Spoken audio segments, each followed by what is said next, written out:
Good morning everyone. তো আমি এখন গালে হাত দিয়ে বসে ভাবছি, কারণ আজ হচ্ছে সানডে। আর সানডে সবারই দিনটা খুব ভালোই যায়, কিন্তু আমার কাছে কোনো প্ল্যানই নেই। না আমি কোথাও ঘুরতে যেতে পারছি, না আমি কিছু করতে পারছি। তাই জন্য আমি চা খেতে খেতে ভাবছি যে কি করা যায়। আর তখনই আমার দিদির কল আসে, আর আমার দিদি আমাকে বলে যে তুই তো বেলাই বসে আছিস, তোর তো জীবনে কোনো কাজ নেই, তো তুই আমার বাড়ি চলে আয়। আর আমি ভাবলাম যে হ্যাঁ, যাওয়া যেতেই পারে। তো আমিও যেরকম কথা সেরকম কাজ, ঝটপট গিয়ে আমি রেডি হয়ে নিচ্ছি। এটা হচ্ছে আমার ট্রানজিশন, না। আর এটা হচ্ছে আমার আউটফিট চেক। তো আমি বেরিয়ে পড়লাম আমার দিদির বাড়ির উদ্দেশ্যে।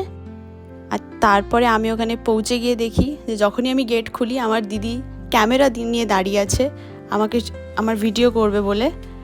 আর আমি যখন যাই, ও জাস্ট নিজে রান্না স্টার্ট করে। তো তাই জন্য আমি বসে বসে ভাবছি যে কখন রান্না হবে আর কখন আমি খাবো। তো আজকের মেনুতে ছিল হচ্ছে স্যালাড, যেটা খুবই ইম্পর্টেন্ট।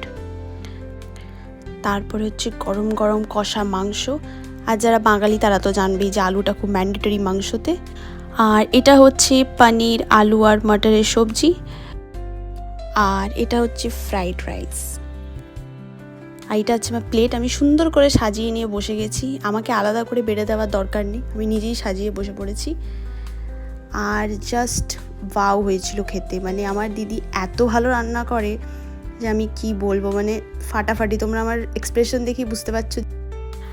আর বিকেল হতে না হতেই সবাই প্ল্যান করে যে মুভি দেখবে, আর মুভি দেখছে তার সাথে তো কিছু একটা চটরপটার দরকারি। আর স্প্রাইট। আর আমরা দেখছিলাম জলি 3, যেটা খুবই ভালো মুভি, মানে খুবই ভালো। তারপর আমি ডিনার করে বাড়িতে ফিরে আসি। আর সবাইকে বলছি গুড নাইট, টাটা।